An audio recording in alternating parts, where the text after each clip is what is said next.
Introducing the Champion's Mindset, the podcast that gives your inner game a serious upgrade. Join internationally renowned mindset and performance expert, KATHRYN Orford.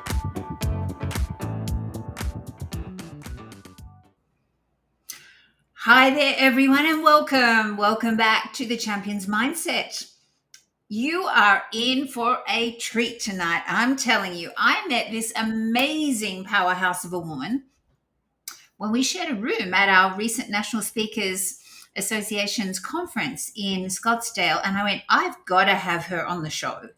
Whether you are a coach, an athlete, a performer, a mum or dad, or a business person, there are going to be some amazing gems, especially if you have some sort of an idea, like a burning idea that really you've been sitting on and you haven't done anything about. Honestly, Jennifer is going to, hopefully, I know she will, inspire you to really take action, because she has one amazing story that she is going to share with us.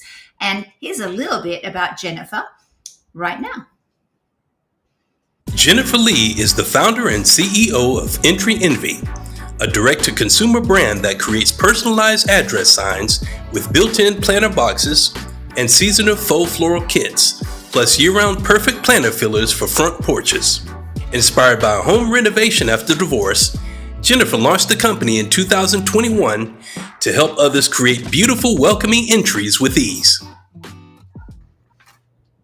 Welcome, Jennifer. I am so excited. Thank you so much for saying yes, because I know you are a very busy woman.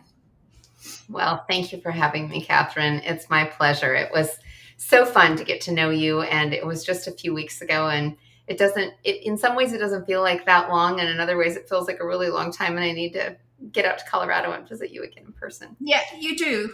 I need some Jennifer time too. So here's the thing that people don't know, and I want to take it back to the beginning, because you have started a company that you really knew nothing about. You did an executive MBA. You've worked in law. You've worked alongside plastic surgeons. You've done all these amazing different careers. But during the pandemic, a few things happened. Tell us about that. Everybody has a pandemic story, don't we? I never had any intention of starting this company for sure, but it was a series of things. And so January of 2020, before the pandemic, I left a marriage, and the only thing I took with it were my two kids that were 8 and 10 at the time, my dog and tortoise and clothes. And March, of course, COVID hits, and I was managing a law firm at the time, so my workload went instantaneously overnight to 100 hours a week to try and virtualize the law firm. And it became apparent, after about 6 weeks, that nobody was going back to home or, going back to work or to school anytime in the near future. And I moved to a lake house that I had for a few months, and I was trying to buy a home during the middle of the pandemic. And the financial turmoil of a divorce. And anybody who's been through that, it's not easy. And people in the real estate market know what happened then. And it was beggars couldn't be choosers. I didn't have a big budget to work with. And so I ended up finding a house that I'm going to just say was a fixer-upper. And I moved in August 1st of 2020. And I started remodeling this house by myself, top to bottom, every single light fixture, every single plumbing fixture. My dad was a carpenter for 40 years. But he has Parkinson's, and so he absolutely helped me, but I did the majority of the work. And I was about 9 months into this remodel, and the inside of the house looked beautiful, brand new. I was so proud of it, but I came home every day to the outside that still looked like a fixer-upper. And I'm a really big believer in first impressions. No matter where you are, what space you enter, whether it's a meeting, whether it's a dinner party, and whether or not it's your own home, how you come into that space sets the tone for the rest of that experience. And so I didn't want to come home to a house I wasn't proud of. And I thought, okay, I am out of time, energy, and money.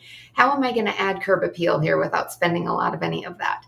And so I decided to paint the garage door, paint the front door, update the light fixture on the porch, and update the house numbers. They were above the garage door. They were only about 3 inches tall. One was crooked, couldn't see them very well underneath the eave.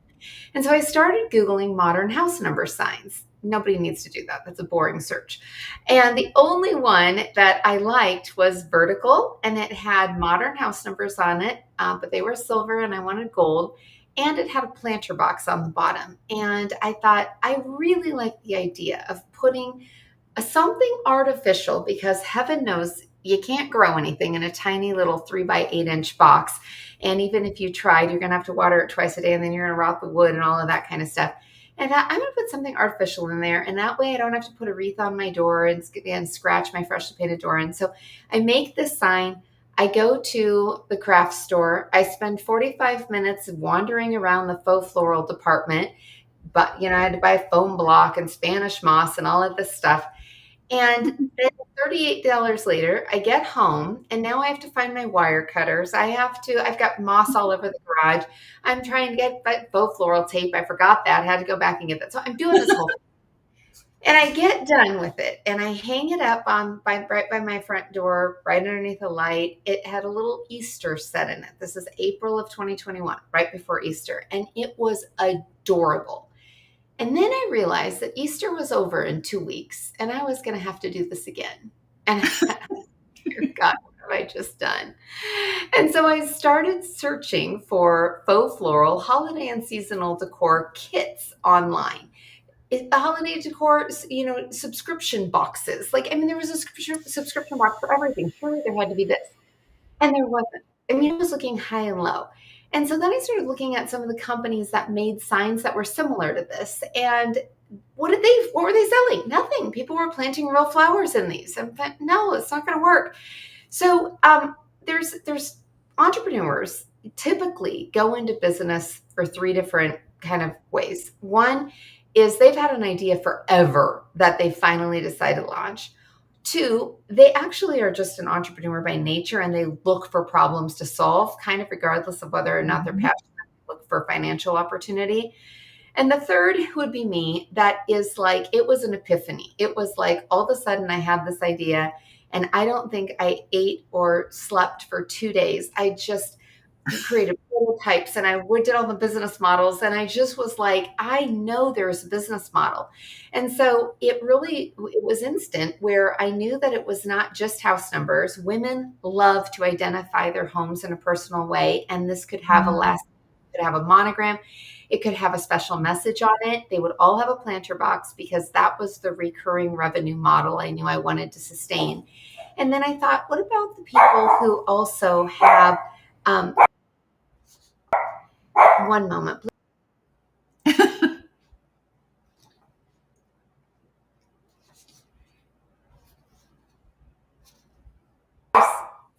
One second. I'm so sorry about that. Of course the dogs. Of course it is.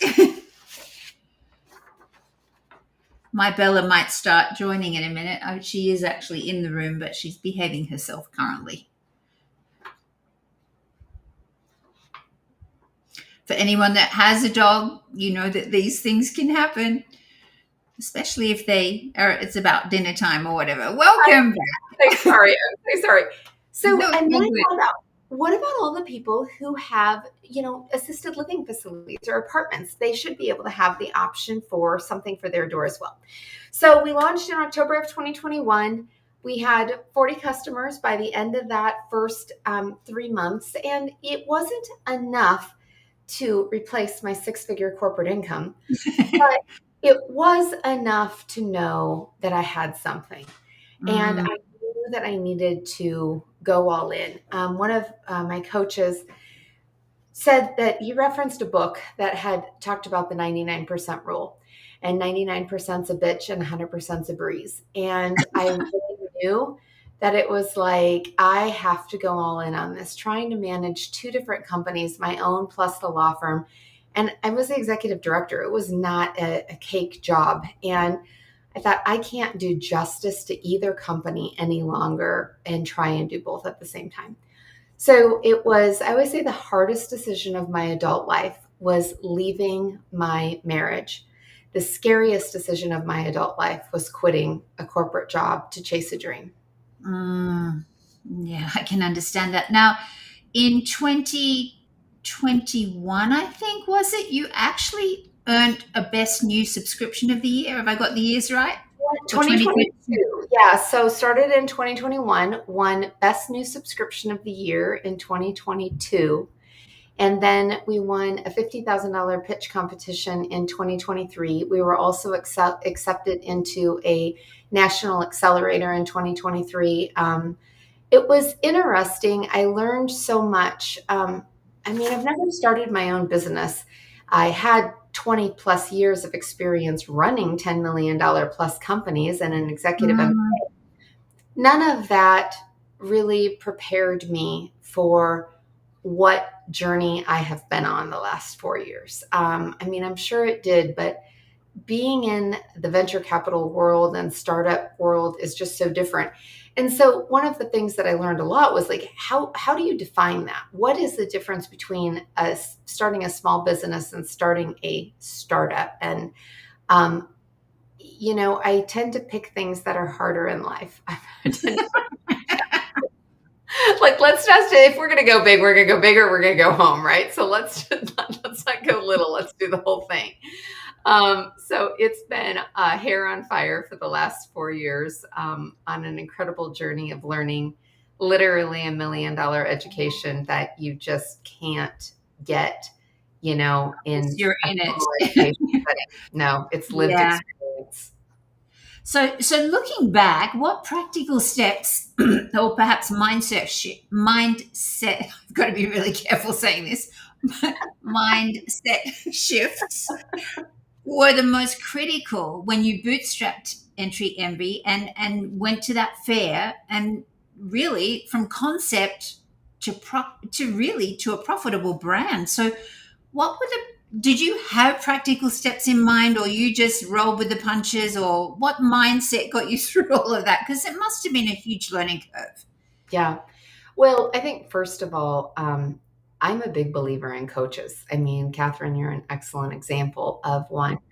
Um, Everybody needs a coach, and I I'm very self-aware of knowing what I don't know, and um, and really I live by the mantra: you don't know what you don't know, right? But I knew that I did not know how to start an e-commerce company, but I am a great connector of resources, and my number one Gallup strength is strategic. So where are we trying to go? What's the long term goal? So I knew where I wanted this company to go. How was I going to get there? My second strength is maximizer. So, how do we reach that goal in the most efficient, highest ROI kind of way?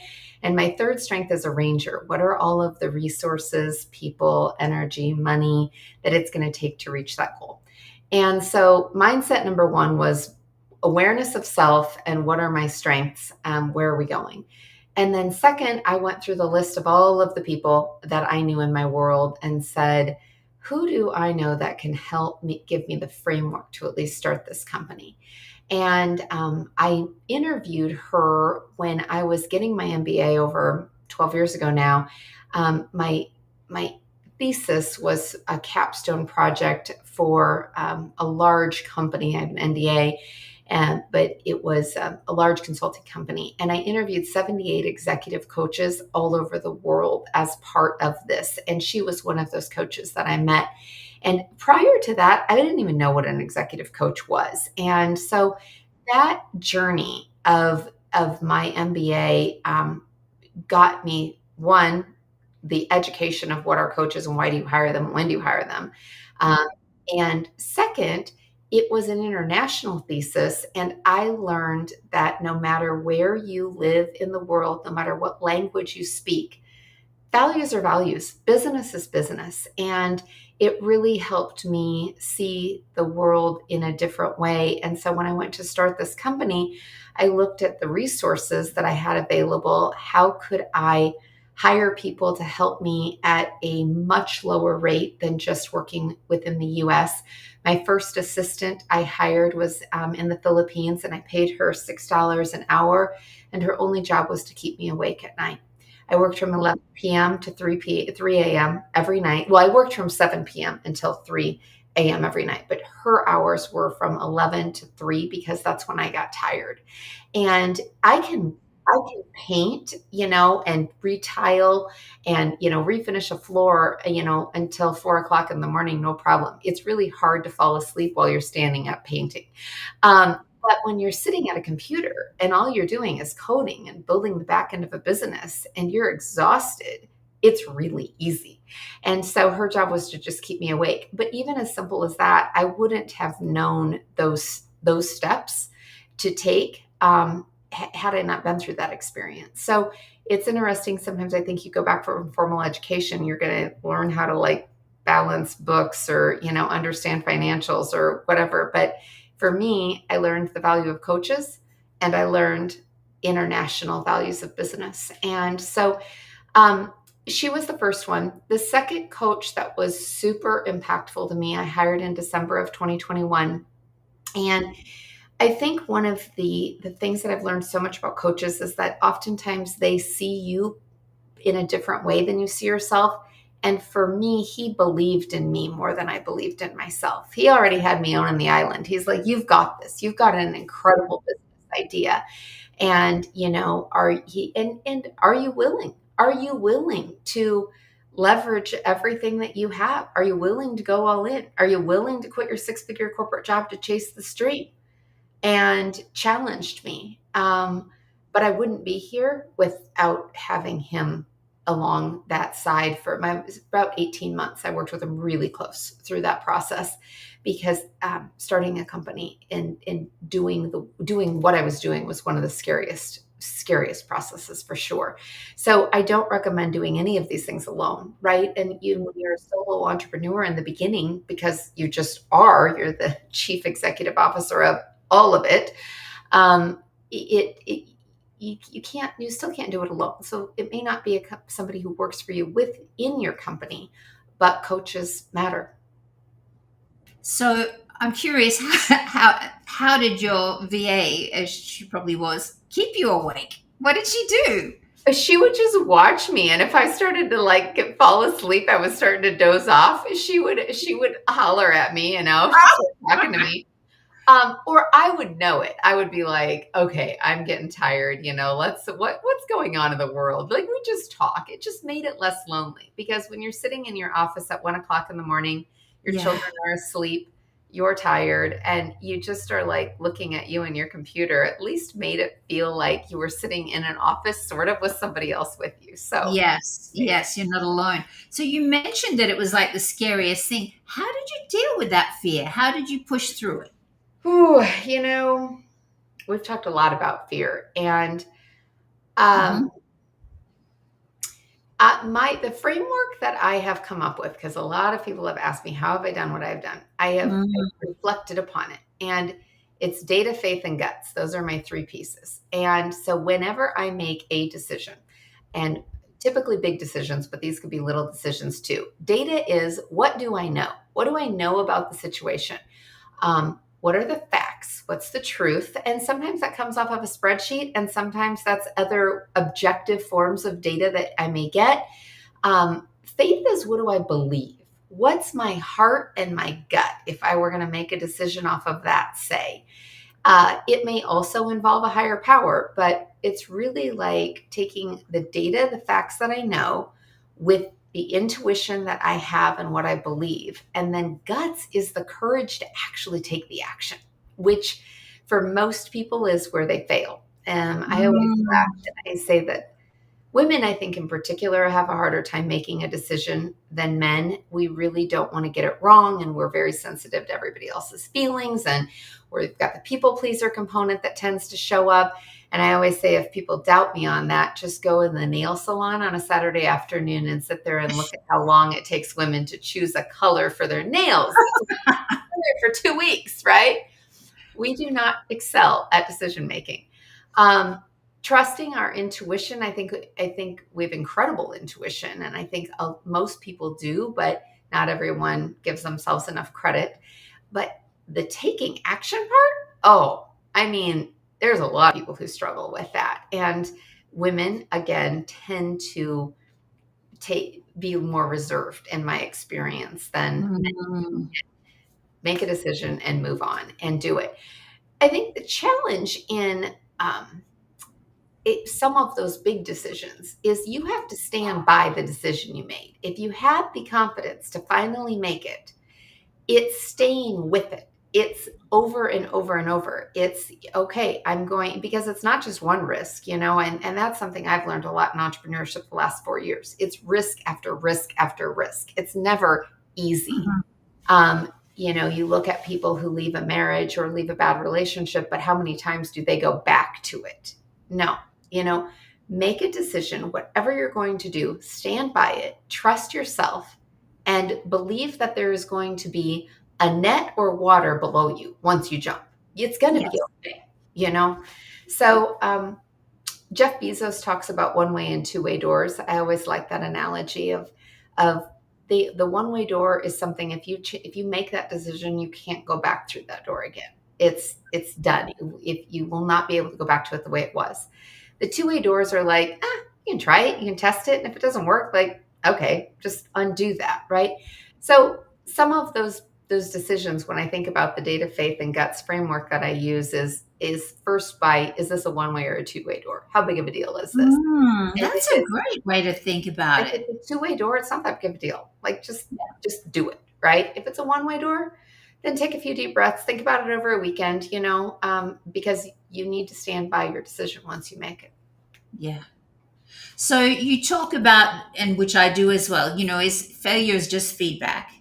Yep. Share a time with us, Zoe, that things went sideways. And how did you, everyone uses the word pivot. I'm actually a dancer or former professional dancer. And when you pivot, in actual fact, you stay on the same spot because you go this way and then you pivot around to the back and then you come around again, and you might have a slightly different view, but I prefer to use dance terms that take you away from your current viewpoint. So I use like a posé turn or a chaîné turn or a jeté, which means to jump. So when things went sideways, which I'm guessing happened a fair bit, how did you, I guess, have the courage and the wherewithal to dance your way out of that? It's an interesting question, and it's one I'm wrestling with on an issue right now again. There's a certain level of grit and resilience that is just required in entrepreneurship that can feel like a test, and they don't get easier. What was hard for me 4 years ago in entrepreneurship is not hard.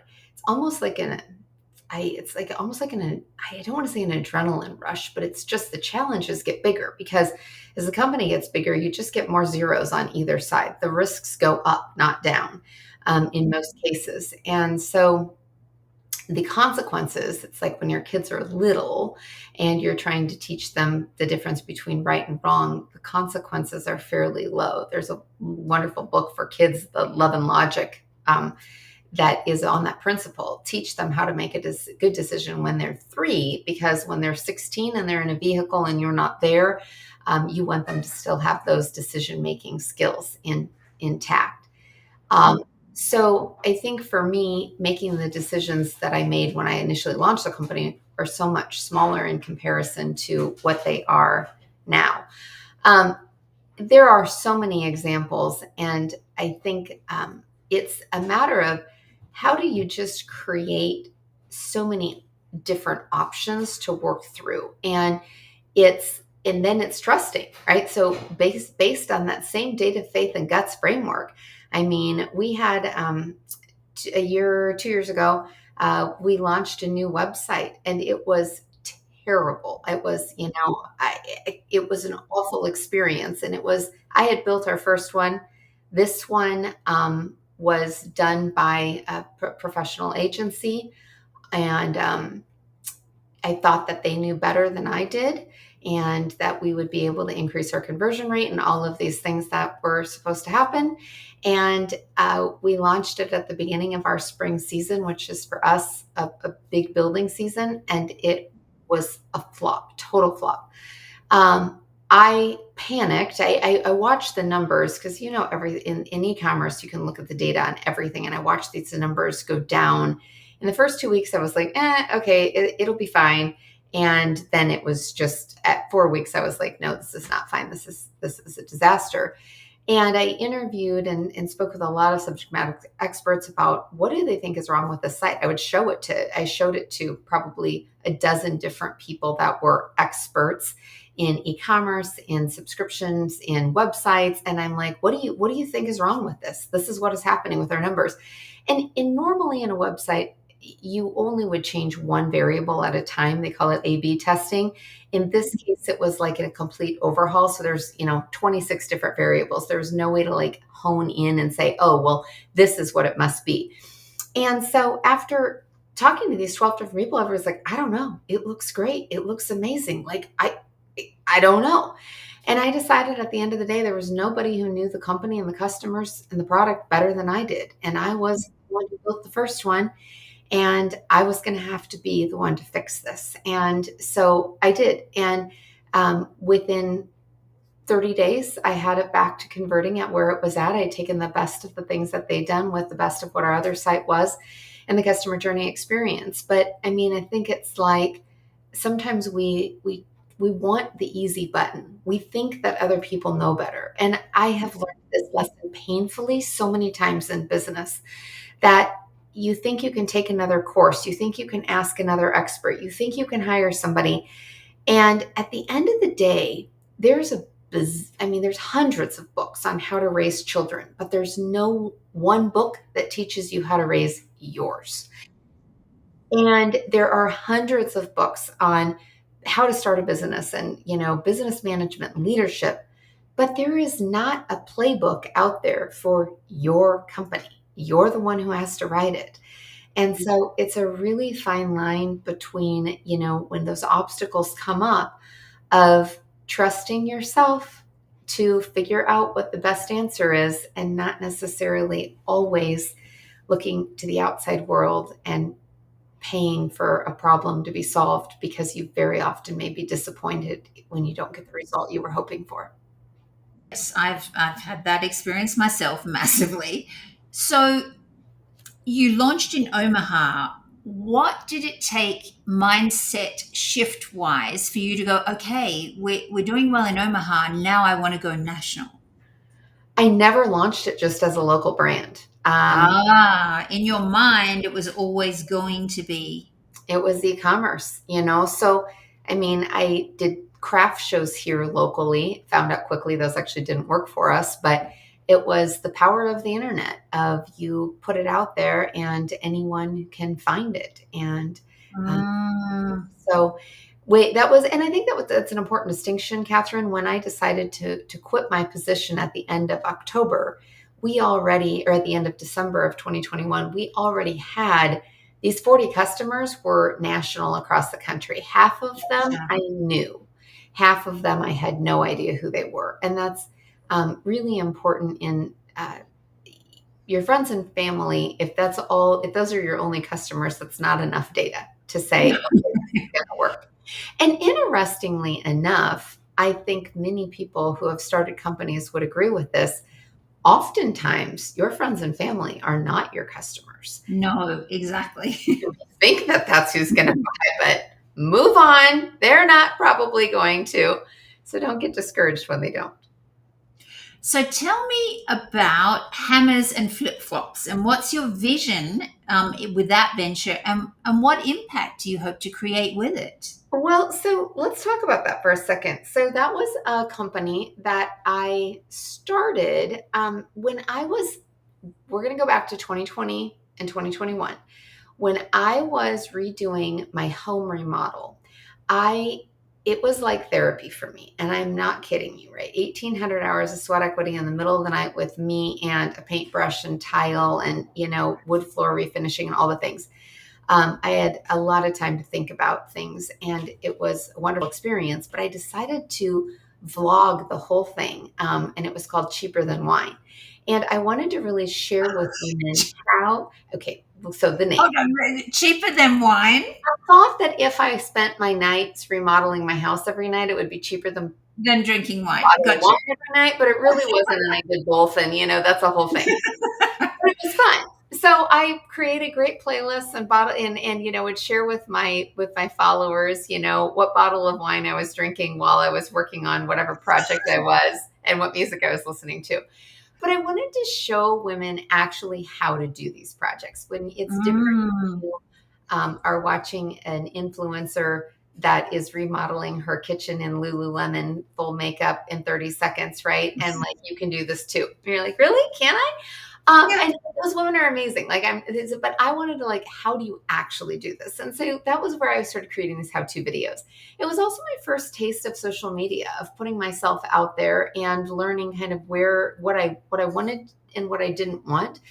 But when I got done with my home remodel, I was out of content. And so but I had gained a lot of followers during this period of time of people who were asking.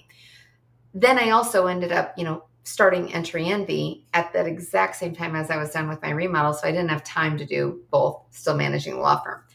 So I continued to have a lot of women ask me, I wish that you were still doing videos. I wish you would show me how to hang up that picture on my wall. I wish you would do all of these things. And so one of the things that I really learned through the process of starting Entry Envy was from one of the coaches that I was working with. She had a membership model, community-based membership model for all of her students, and I was one of them. And I watched how I'd experienced it for 2 years, how she had started this community, how successful it was, how it was structured. And I was like, I think that I should start Hammers and Flip Flops and model it after her community and give this place a space where women still want to learn. Now, mind you, did I really have time to do this? Not exactly, but it's entrepreneurship squirrel brain. And I'm like, I can do both, right? So I launched the company in a crazy short amount of time. In 4 weeks, I started promoting it on social media. And in 4 weeks, I had over 6,000 likes and followers and people that were interested just off of this, a waiting list of over 600 people. And I launched the company with my first 50 subscribers, paying monthly membership subscribers. And I held on to it for 3 months and I actually let it go. And the reason was twofold. Again, I'm all about self-awareness. I learned that I am not a community membership, kumbaya, everybody hold hands, and I'm going to take you along on this ride. I am the ship is leaving at 5 o'clock, and if you'd like to get on it, be to the dock because it's going. And so what I found with this membership community is I'm also an impact person. I have to be feeling like I'm making an impact in order to keep going. So I created this community that people had been asking me for, that they were definitely interested in, that they put their money where their mouth were and joined, but they could not commit to the time to actually do the projects. They wanted to watch me, but they were joining because they wanted to learn how to do their own things, but they weren't doing them. They weren't watching videos. They weren't participating. They weren't joining me on a live. They weren't reading my emails. They were just paying, and I wasn't able to deliver the impact. I couldn't force them to. I mean, I understand we are all busy. We've got children and families and lives, and we have the best of intentions to get that tile project done, but we don't have time. But that didn't work for me. It wasn't enough return on investment, not monetarily, but energy to keep me going. And I knew that I could build it. I knew I could grow it, but I already knew, data, faith, and guts, I wasn't going to get any more impact. It was a guilt thing. I was going to take more people's money, but I was not going to make more impact because they didn't have the time. They weren't showing the commitment, and it didn't work for me. So I shut it down, actually. And it takes a lot of courage to start things. It also takes a lot of courage to end things. Yes. So yeah, I someday I don't know where that fits into my world because I'm so passionate about helping women in particular, but even men were super interested. Like they are not born with an owner's manual of how to fix things either. And so many, there was this generation that we all went through where everybody 35 years, go to college, go to college, go to college, stop helping, dads and, grandpas in garages and on the farm. And the art Mm. of the trades has been so lost. And it's it will be one of the last industries that AI will replace. And we just do not have enough people, period, in the trades. And we really don't have, there's such an opportunity for women, and they think that it's a man's world, but it's not. And so that's a passion project. It's probably more of a nonprofit foundational piece that I give back to at a different place. I speak a lot to trade schools, and anytime I have an opportunity to talk to women about it, I do. But it's not something I'm going to do a business in right now. Got you. And so, speaking of AI, I mean, everything is evolving, and you use AI obviously in your toolkit with your business. So, what do you see in the future as far as how you integrate AI into Entry MB to continue growing? It's interesting. I think Entry MB is like the most complicated company that you could create in so many ways. I mean, we do personalized signs. Which AI is definitely has a place in there to help people visualize what they want and be able to see it on their house before they buy it. And there's that component. But we are also a manufacturer. So we're consumer product goods, and we are our own manufacturing company. And we're a tech company.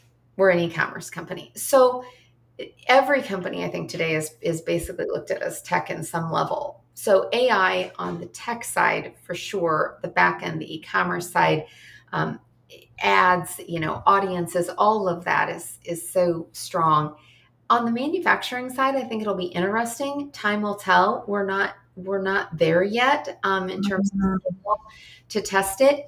But one of my favorite things about the company is that the women who make our products, so if you think about these darling faux floral decor kits that have candles in them, we wrap every one of these LED candle lights and we put golf tees on them so they stick in the foam. And we cut in a variety of different faux floral stems, and we use floral tape and we wrap them and arrange them so the customer doesn't have to. For our big flower fillers, like the flower pots, the planters, lots of stems, we wire them, we wrap them, we make them beautiful.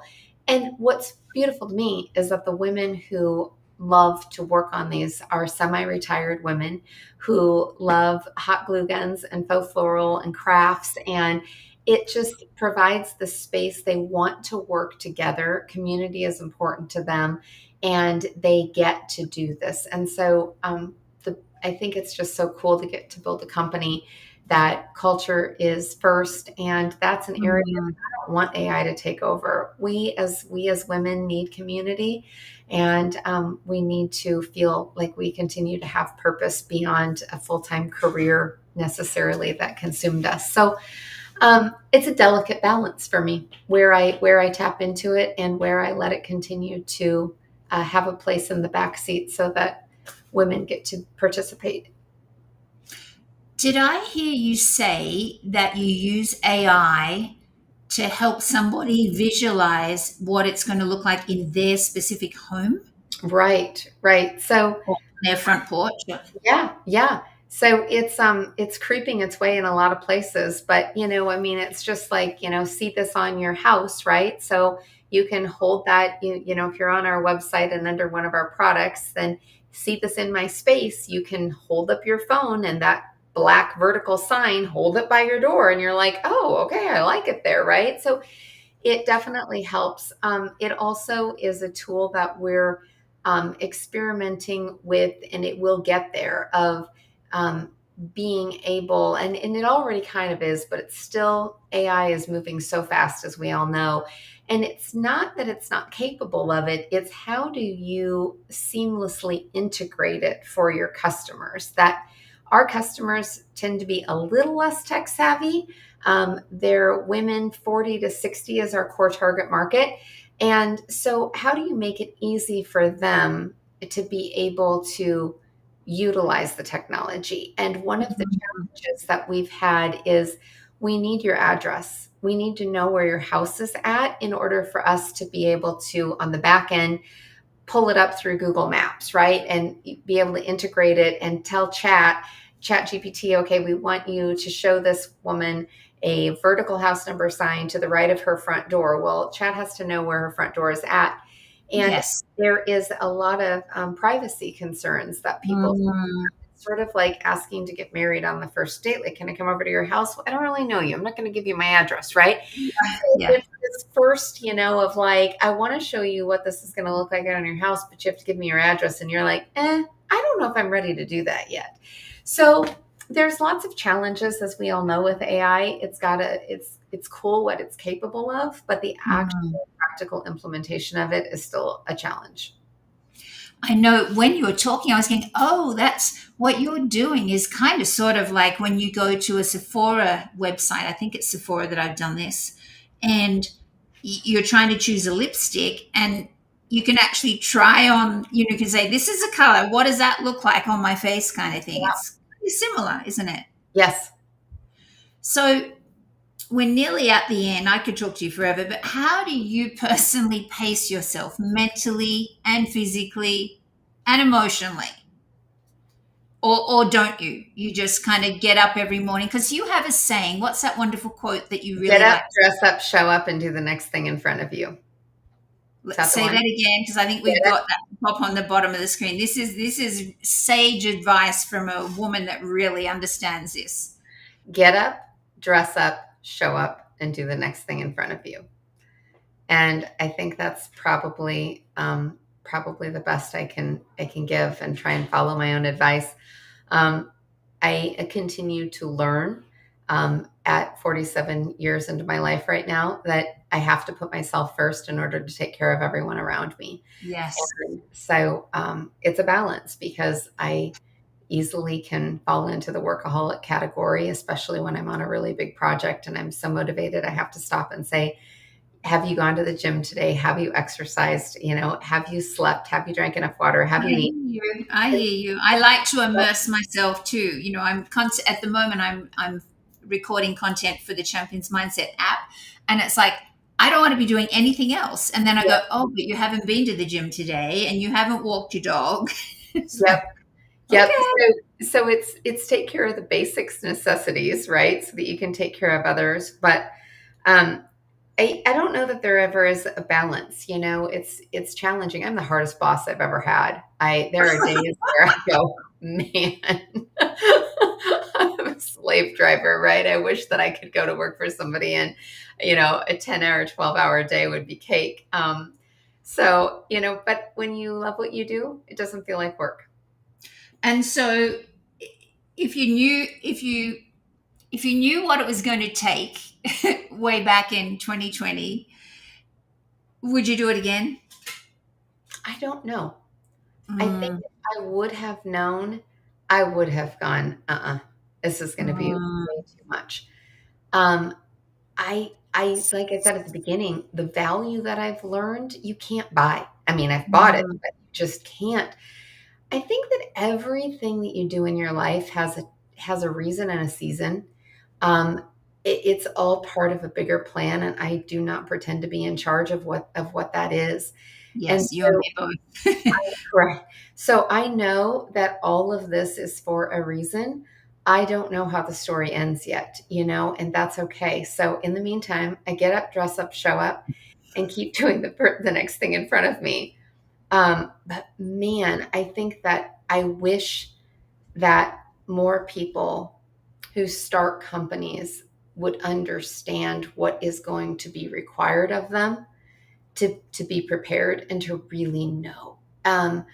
You get stronger as you go, but the amount of grit and resilience to overcome adversity, to take risk after risk, and just know that it's going to be harder than what you ever could imagine. It's going to take longer. It's going to ask more of you. It's going to take more money, all of these things. And I think that it's so important that people do know that the risk that we know the statistics of how many businesses fail, and it's awful. I can go through a whole bunch of statistics from different places. I won't, but how do we prevent that? how do we better position people to be set up for success? And it starts with the preparation and understanding, do you have what this is going to take? And there's a wonderful assessment that Don Clifton created called BP10. It's a Gallup product designed exactly for that, to help entrepreneurs or aspiring entrepreneurs, because he really believes that the world is a more successful, stable economy if we have, especially in third world countries, if we have more entrepreneurs. But who should start a business and who shouldn't? And this assessment helps, but it's not the whole story. So I am so grateful that I have had the opportunity, that I have had the courage to do it. And I just think it's a loaded question to say, gosh, would you do it again? I think the answer is probably sure, absolutely yes. But it's not without a deep breath going, man. Yeah. and the woman you've become on this journey, like that's now, just so that we can, is it B for Bob, P for Peter, number 10? Is that the name? Yes. And what was the gentleman's name? Don Clifton. Who was Don Clifton, and it's one of the founders of Gallup. And awesome. Yeah, absolutely. I think that's a really, we're going to finish up now because we really are stretching our time. But I was going to say, for anyone that is thinking of, creating a new business or a startup, what advice would you have? And it sounds like it would be, do this assessment first and work out whether or not you have the typology of personality that can cope. Yeah. And what it tells you is what you don't. So it doesn't mean don't start a company, but it means that, go back to that self-awareness. Okay, I'm really good at generating sales, but my business acumen may not be great. And so therefore I need to have a co-founder who does that. Or maybe you're a technical expert. You are incredible, but you don't have the sales side. So you're not going to sell anything, right? So it's just that awareness again. Gotcha. Yeah, that's awesome. Jennifer, this has been amazing. Where can people go? I wish, I'm in an apartment complex, so I guess I could put it on the front door of my apartment. Yep. Or you can put one of our faux floral planters on your patio if you have a balcony, and then you don't have to water it. So entryenvy.com. And I assume you'll put perhaps LinkedIn out there as well. I write a lot very openly about the startup story journey. And so feel free to follow me there as well. Jennifer, thank you so much for your time, your energy, your passion, and your authenticity and vulnerability of sharing your journey, because it's never a straight road to success, is it? There's lots of obstacles, there's lots of twists and turns, and I think having the courage to take those twists and turns is definitely underpinned your whole journey. And I hope it inspires other women out there, if they do have a burning desire to do something, to just, what did you say? Get up, dress up, show up, and take action. Yeah. So thank you again. And thank you to all of our viewers. I know they've loved this. And we've had over, at one stage, I think 2.4 or 5K people on live. So thank you again. To listen to my dog bark too. So sorry about that. That's all good. It's real. Like, it's authentic. Mine came up a minute ago and was doing this. It was like, it's dinner time nearly. And I'm going, no, there's another 15 minutes to go, Bella. Love you heaps, and so appreciate you sharing your journey. Mwah. Thank you. Thanks for watching The Champion's Mindset with KATHRYN Orford. Don't forget to like, comment, and subscribe. See you next week.